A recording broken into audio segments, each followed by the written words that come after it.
This I can't call this a formal interview because this is one of my best friends and family to me, brother.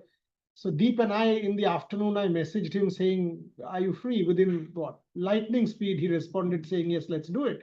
So this is not a formal interview for me in that sense. Deep Dasgupta, now one of the best in the business, very very good. All of us have heard him in England. He was doing multiple broadcasts and obviously is one of the faces in the cricket circuit at the moment. Deep, welcome and thank you very much for joining me. Delighted to have you with me. Asia Cup, now that the team is going, plenty of questions. How did you kind of see the selection? Were you happy with it? So many calls, Shreyas, Iyer, Jaiswal, etc. Yeah. Where do you stand on that? Firstly, Boria, it's a pleasure. Always pleasure speaking with you. And yeah, it's no different. My emotions you've mentioned. Moving to the team itself. Listen, I mean, India at this point in time, when it comes to white ball cricket, especially T20 cricket, it's got so many players. I can name you at least 30, 35 of them, and every one of them would have reasons to be picked and reasons not to be picked. Most of them. Right? So it's a very difficult team to pick because when you have around 30, 35, or maybe even 40 players you could pick from, to choose 15, 16 is a tough job. So there will be questions, and that is a good sign. I look at it as a positive when people are asking questions. So that is one.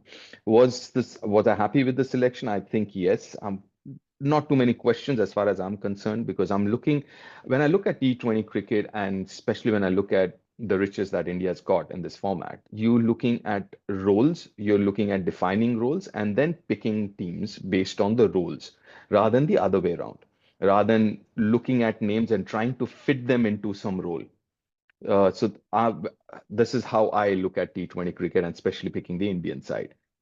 Pick the role that you want for your top order batters or your middle order or your bowler, and then pick the names, because for every position you'll have at least 2 to 3 names available to you.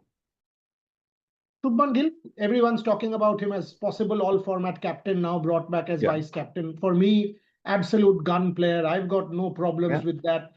Your thoughts on Shubman Gill? You were there in England. I was there. We've Yeah. seen what he's done in red ball, in white ball, what he's done in IPL, or what he's done in the past. Where do you stand on Shubman Gill? As far as captaincy is concerned, all I would say is I would want the selectors to kind of settle with the vice captain, because the issue that we had with the red ball was we had so many of these vice captains, and when Rohit retired, you didn't have 1 or 2 names to decide from. You had 4, 5 vice captains in last 1 year.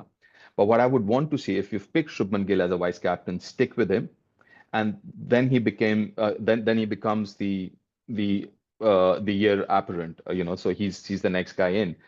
So this is how I see it. Shubman, yes, I think he led the side well in red ball cricket in England. He obviously will learn, and he'll learn the more he does this. And I also think as a player as well, I see him do what Virat has done so successfully over the last decade plus in T20 cricket, which is, if you look at tournaments, Boria, and I'm talking about multi-nation tournaments, you generally don't have a 200 to 20 games, right? You have those 160, 170 games. That's where you need one in your top order in 1, 2, 3 who can hold the innings together, which Virat has done superbly over the years. So you need one guy like Virat who can play different situations and different conditions, not necessarily always 200. While you have the Surya Kumar Yadav, the Tilak Verma, the Yashasvi, Abhishek, you also need one guy who can keep it together from one end, which Virat did, like I said. And I think there are a couple of players. One is Shubman, the other is Shreyas. The two names which come straight to my mind. And they've gone with Shubman, which is fine, which is absolutely fine. And I think he'll do that job, and he'll do that job really well. Do you think Shreyas will feel kind of let down to have been left out? Listen, we're playing so much of T20 cricket. It's just a matter of time. You'll see a lot of rotation, a lot of when I mentioned those 30, 35 players, I'm sure in the next 1 year you'll see most of those guys playing for India. So, but yeah, I mean the big challenge is now because of the World Cup, right? It's not too far, another 6 months to go before the T20 World Cup. So this kind of becomes the dress rehearsal for that. You will try and stick with this squad as much as possible all the way through to the World Cup. So that from that perspective, you do feel for him. But then again, every time when somebody, I mean, post the selection, a lot of people asked, "Oh, how about X? How about Y? How about Shreyas and all of that?" I said, "Listen, fair enough. But then who do you drop then? Where does he bat then?" So the idea is it's because we've got so many names, so many really, really good players that these questions will arise. And then the question is not why, I mean, who does this guy replace then? Who do you take out of that squad? That's the question. And I did ask, and one of them said, what about Rinku Singh? I said, he's not going to, I mean, Shreyas is not going to bat at six. He's not going to do the job that Rinku would do or Shivam Dubey would do, right? So you can't really, I mean, then you're comparing apples and oranges here then. So I think, when everyone should keep in mind in terms of when you mention a name, then you also got to mention in whose place then. Am I right in saying India go in as overwhelming favorites and given current form, Pakistan, Sri Lanka, Yeah. Afghanistan, and that, yes, and all of us know that India, Pakistan, at least in the Asia Cup, is more geopolitics than anything else, given what has happened in the political domain, will be a Yeah. very intense game in that sense because a lot of very sensitive nerves will be out there. Hmm. But am I right in saying that at least going in, India start overwhelming favorites? I'd say favorites. One team you've got to watch out for, especially in subcontinent conditions, is Afghanistan. We've already seen, I mean, Afghanistan beating Pakistan. So it is, to be fair, without a shadow of doubt, it's the number two team, at least in Asia. So that's one team that you got to be careful because earlier on, Afghanistan was predominantly about bowling and spinners. But then now you've got batters who can bat, who are very good batters. You've got seamers. So it's a well-rounded side now. So yes, I mean favorites, yes, definitely. Overwhelming, yeah, I'll maybe not. Yeah. And India, Pakistan game? India, definitely. I think Pakistan needs to sort out its own team. I mean, before even we start talking about them, I think internally they need to sort it out. To a certain extent, from a cricket point of view, it's a shame. It's always been such a good side, but then last few years, with so much happening internally, they need to sort that out first before, starting to look outwards. Your stand on Jasprit Bumrah and this whole question of workload. I mean, where do you stand? Are you, because Yeah. I've spoken to multiple people and we've seen Hmm. people on both sides of the spectrum. Where do you stand on Yeah. Jasprit Bumrah? See what this is how I see it. If for me, if Jasprit is available, he should be available for the whole series, and then the team then decides. I think one thing that maybe Indian team could have avoided for this England series was just mentioning that he's going to play. I mean, before the start of the series, that he's only going to play three Test matches. I mean, even if you've decided internally, you really don't have to mention it. Right? You don't have to go out and say that in public or in media. Uh, but the other thing is then if somebody's available, it's not just Jasprit, I'm saying in general. And listen, he's the best bowler in the world across formats, undoubtedly, right? You can't question that. I mean, I won't question that. But how I see it is if he's available, then he's available for the whole tournament. And then based on obviously workload management is important because he's such an important player. You need to look after him. There's absolutely no two ways about it. But then that then boils down to the team management, the coach, the physio, everyone involved to figure out how to manage his workload within the series slash tournament. But to kind of go into a tournament saying, only X number of games or going into a series, X number of games, I mean, I don't know whether that really helps the team or not, because then you have your plans, then you kind of, you're thinking, should I not? If it's three, which ones would he play? Which would be more? It just makes things a little more complicated. But couple of things, yes, he's the best bowler in the world across formats. Yes, we need to look after him so that we can have him for longer playing international cricket. But then also, I mean, I think you also have to think about the team as such, as a whole, and say, you know what, if somebody is available for the series slash the tournament. Coming back to the Asia Cup, would you open the now sort of now that you've taken Gill? Would you open with Gill and Abhishek Sharma? And where do you stand on Sanju Samson? Is it Sanju Samson for you in the lineup, or Jitesh? Uh, There's this huge debate going on. So who plays? yeah, yeah. So for me, I would obviously now Shubman is vice captain, so Shubman definitely plays along with Abhishek. So you have a left-right combination at 3-4. I can't look beyond at this point in time. Look beyond Surya and Tilak. Again, left hand, right hand combination. I think this format, if you have that option, you've got to look at it. Keeping that going as long as possible through an innings. And then we are talking about what? Then we're talking about 5-6. Now, then I, according to me, if you're looking at 5-6, Jitesh is a better option than Sanju.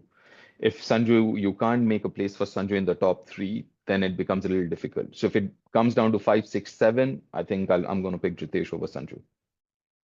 Very strong words. I mean, clear position there. And that's the most important thing when you have a conversation, whether India management agrees or not. Deep is very clear about that particular position. Deep, another big debate, and so much of newsprint. Do you see that Virat and Rohit continue? Australia will be the last. They can't continue. They've got to give up, etc. I've written multiple columns saying it's all about Yeah. performance. It's not an Yeah. entitlement. Having said that, in the last tournament that they've played, which is Champions Trophy, both have the performance. Yeah. Virat 100, Rohit that final knock. If they perform in Australia, it is their call. Yes, captaincy, Yeah. they can be taken away. That is BCCI's call, etc. But as players, nobody can tell anybody to go and retire. Where do you stand on this? 100% Puri. Nobody has got that right, like you said. I mean, we never told them to start. We are nobody to tell them when to stop. So they stop when they stop. It's completely up to them. As far as selection, I mean, like you said, we are in a performance-based, performance-oriented industry. You keep performing, you stay. I mean, there's absolutely no two ways about it. And looking at them and looking at Rohit, and I saw recently pictures of him. He's looking fit. He's looking, up and running and up for the challenge coming towards him. So I think that's absolutely fine as long as they're performing. I mean, it shouldn't be any different from anyone else. As simple as that. I mean, whether it's Rohit, whether it's Virat, and both of them, I personally believe they still got a few years left in them, going forward. So as long as they're performing, yes. And I seriously, Bori, I get a little annoyed when people say, "Oh, this guy should retire." I mean, who are we to suggest anything like that? They retire when they want to retire, where they think they should retire. I mean, yeah, selection boils down to the selectors and all of that. And as long as they're performing, absolutely yes. So the only thing that kind of worries me is now that they are not playing T20 and Test Yeah. match cricket, the amount of cricket is very less. So, Yes. and the game goes away from anybody, because there's not too much cricket. How do Mhm. you see that as a problem, and how does someone like a Virat or a Rohit overcome that? Yes, I understand there will be IPL, which gives them 2 months. Yes. But Yes. other than that, to continue for the rest of the year, and I'm thinking 27, do you think they'll have the Yes. hunger, or how do they make up for this lack of cricket? See, the big challenge for me is that hunger bit. If they have that hunger, and which it seems they do still have it, I think if they have it, they'll find a way. For example, I'll give you this. IPL you mentioned, two months there, right? There will be we're playing, I don't know what, 7, 8 ODIs or maybe 8, 9 ODIs, Yeah. right? They'll be there. Now, between that, you've got Vijay Hazare, right? Then you've got, if they want, they can go play in England, right? They can play 50 overs in England. So you have options to keep playing cricket, right? Might not be at the highest level, might not be international. You don't have too many ODIs. But then if you still want to continue playing, you have options. You have, like I said, Vijay Hazare. You go to England, you play there. Maybe I don't know if Vijay Hazare is done, and if there is if there is a possibility, maybe go to South Africa or maybe go to Australia and play some 50 over games. That is still an option. I don't know. I mean, I know as far as England is concerned, that's definitely an option. I know about South Africa, Australia, and all of that. I don't know the rules involved. But yeah, I mean, you can still continue playing. But bottom line, what you mentioned first up was the hunger bit. Are you hungry enough? If you are, I'm sure they'll find a way. Interestingly, you and I are conversing on a day when it's 1 month to the Oval victory. So, it's 4th of September when we are airing this broadcast. 4th August still seems so real, that 1 hour in the morning. I can't not ask you about Mohammed Siraj and reflect on Mohammed Siraj. God, I mean, that guy's a legend, an absolute legend. Uh, okay, so this, Just to stop you, I did an interview yeah, with him, same show, yeah, yeah, just about 7 days back for about 30 yeah, odd minutes. So that interview was also funny. I told him we must talk. Firstly, he gave me his match jersey, which was very sweet of him. And then he calls and he says, "Bhai, आपने वो बोला था, आप तो कर लीजिए." So I said, "Okay, कितने बजे करते हैं?" So he said 12 o'clock. Then he calls in the morning at about 9:30 and says, "मेरा एक पॉलिटिकल इन एक इनसे मिलने जाना है, सीएम से मिलने जाना है." तो आई सेड, "तो क्या करना है?" He said, "नहीं, मैंने आपको प्रॉमिस किया हुआ है, आप अभी कर लीजिए." I said, "मतलब?" He said, "नहीं, देखिए, आपको जो प्रॉमिस किया है, इसके बाद आप बोलोगे सिराज ने टाइम बोला था फिर नहीं किया, अभी कर लीजिए." And then the guy speaks for about 30-35 minutes. And the best part of the thing was, I asked him, "So हम लोग इतना वर्कलोड के बारे में बात कर रहे हैं, तो तुम क्या yeah. करते 5 टेस्ट मैच?" इसे नहीं दादा, एक और टेस्ट मैच होता वो खेल लेता, अगर उस मैच दिन में और 2 घंटा बॉल डालना हो तो वो डाल देता, इंडिया के लिए सब कर देता. And I'm just quietly listening. What is this guy saying? But that is the best part of this fellow. Yeah, I mean, he is. So we always knew that he's all about heart, right? He's like a massive, massive heart. So the big question that I had before this series was, okay, we knew that Bumrah will only end up playing 3 test matches. The others are not experienced enough. Siraj was, the leader of the pack when Jasprit is not playing. So my concern was, does he have the head as well, along with the heart? We know he's got a big heart, and that came through in this series. The fact that he's also a thinking cricketer. He's not just about heart. He's also got that brains, the way he's bowled right through the series. Apart from the first test match, I thought he wasn't at his best first test match. But sorry. Yeah. But I thought post that first test match, he was absolutely brilliant, heart, head, everything together. And the thing was, the biggest challenge I thought on day 5, morning of that, was can India, the Indian side, including the crowd as well, recreate and Siraj recreate that environment on the fourth evening. Because fourth evening, had the game carried on, I was like, oh, India's winning, right? But then my big concern was fifth morning, can we recreate that, overcast conditions and everything together, the whole crowd behind the team, the momentum and everything else. And there he was.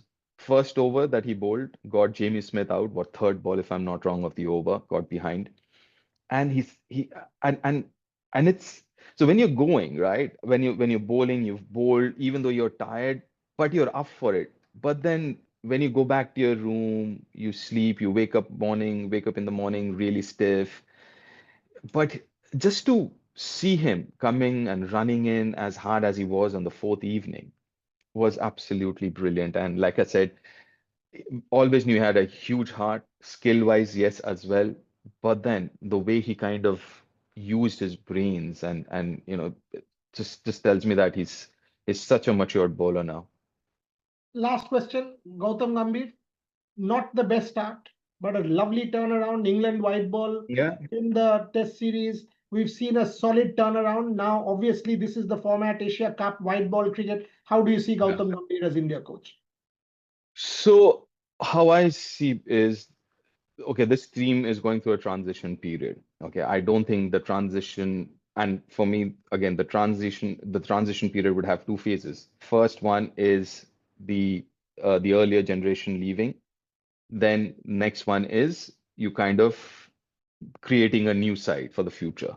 I think we're still in that middle phase where a lot of the guys are leaving and the new guys are coming in. So you've got to put this whole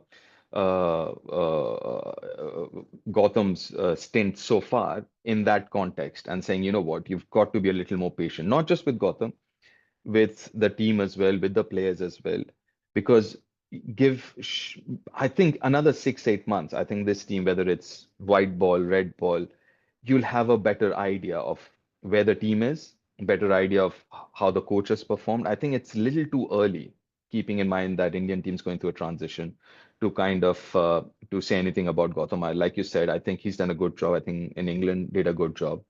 Yeah, obviously we're talking about a start from the New Zealand series at home, which was kind of a nightmarish start. But then again, that was kind of start of the transition period, isn't it? And I don't think it's complete as yet. It'll take another 6, 8 months. I think it'll be unfair to start judging based on what we've seen in the last 6, 8 months.